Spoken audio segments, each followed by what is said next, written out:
No wonder everyone is so nervous around us. Who chose that name?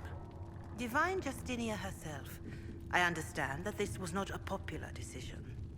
In any case, once the chant of light had spread far and wide, there was less need for zealots.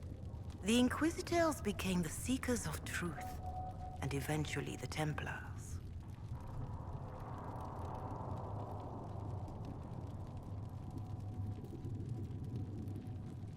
And now the Inquisition has been called again to restore order. By force. Do you know what impresses me most about the original Inquisition? They fought horrific battles, killed and died for their cause, and when it was time, they put their swords away. Perhaps the name was divine, Justinia's message, that when the Inquisition is needed, it will strike without mercy. But when its work is done, it will put its sword away.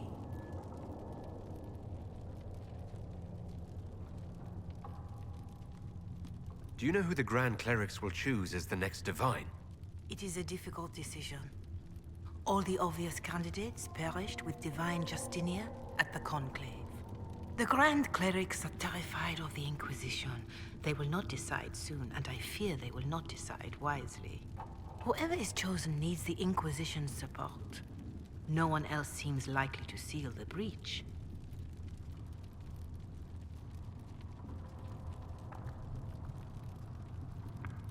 How are the people doing, after what happened at the Conclave? They are scared, of course. Many have lost homes or loved ones. I doubt many will sleep well until you have sealed the breach. I have offered what help I can. The rest is for the Inquisition. What more do you wish to know? How are the villagers in Haven doing? They are terrified. Many of them came here because the war between the Mages and the Templars destroyed their homes. In their minds, the death of the Divine has destroyed any chance of peace. To that, add the breach. Farmers have fled their fields. If we do not restore order, half of Thedas may starve. What are you doing to help these people? My sisters and I have been tending to the injured as best we are able. Some refugees come with food, while others arrive empty-handed. I have helped ensure that all have enough to eat. Beyond that, many simply wish the familiar comfort of the Chant of Light. It is little enough work to offer some comfort to those in pain. Do you have information on people elsewhere? The refugees in the hinterlands are desperate. Without help, starvation or war will claim many lives. Villagers in Crestwood are besieged by their own dead. They have sent word begging for assistance. People are vanishing in the hills of Emprise de Lyon. It may be demons or something worse, but they are terrified. More than that I cannot say. It is a chaotic time for all in Olay and Ferelden. Farewell, revered mother. Farewell.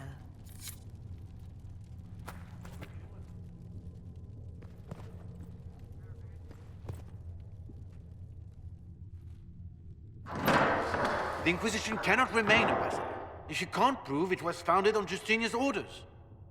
This is an inopportune time, Marquis. More of the faithful flock here each day. But allow me to introduce you to the brave soul who risked his life to slow the magic of the breach. Sir Trevelyan, may I present the Marquis d'Aurelion, one of Divine Justinia's greatest supporters. And the rightful owner of Haven.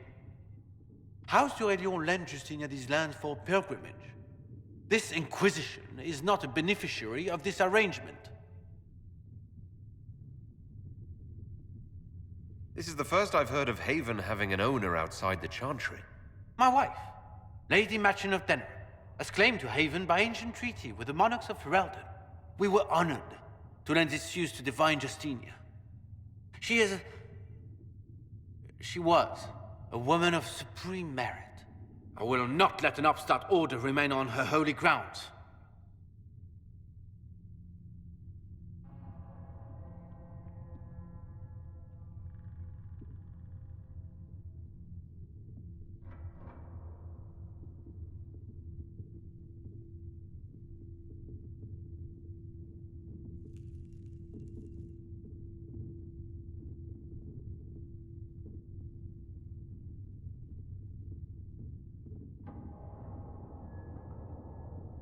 Interesting, considering the Inquisition was begun by the left and right hands of the Divine.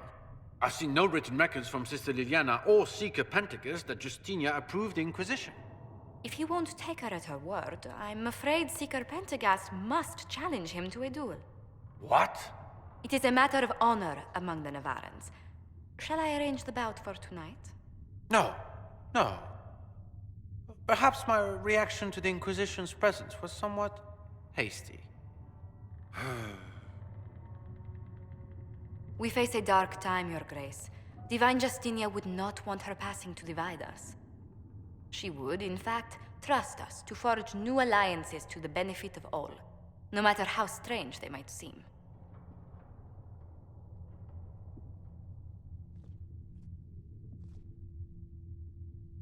I'll think on it, Lady Montillier. The Inquisition might stay in the meanwhile.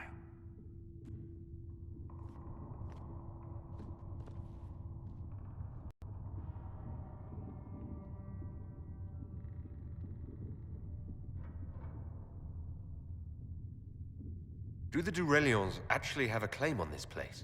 His Grace's position is not so strong as he presents it. Despite their Ferelden relations, the Durelions are Orlesian. If the Marquis wishes to claim Haven, Empress Selene must negotiate with the Ferelden on his behalf. Her current concerns are a bit larger than minor property disputes.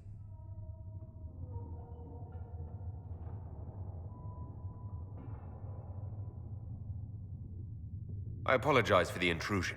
I didn't realize you were meeting with the Marquis. You did little harm. In truth, the debate was most beneficial as practice for those to come. You expect more people in Haven? Undoubtedly. And each visitor will spread the story of the Inquisition after they depart. An ambassador should ensure the tale is as complimentary as possible.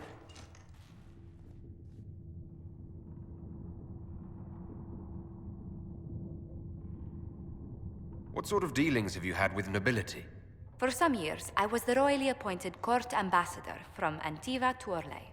The nobility of Thedas is a rather singular sphere. Those I'm not acquainted with, I know through reputation. May I ask what brought you to work for the Inquisition? Sister Liliana approached me. We've been acquainted for quite some time. For better or worse, being the Inquisition's diplomat has become as interesting as she promised.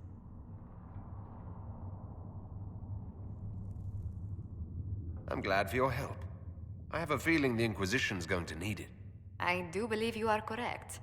Thedas' politics have become agitated as of late. I hope to guide us down smoother paths.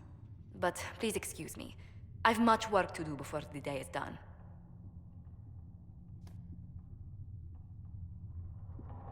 Greetings.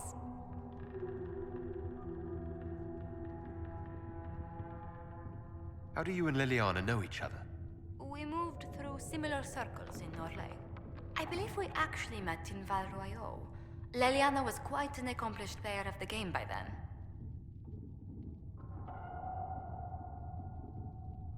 What exactly do you mean when you say the game? Forgive me. The game refers to the slow duels of influence among the noble and powerful of Orlais. It's a rather light-hearted name for the matter, but Orlesians are fond of playful touches.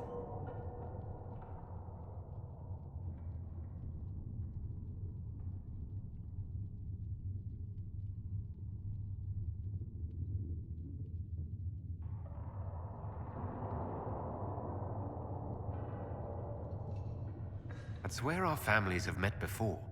Perhaps. Everyone of distinction in the Free Marches attends Lady Trevelyan's summer balls. Great Aunt Lucille always did love a party. I don't recall seeing you at any of them.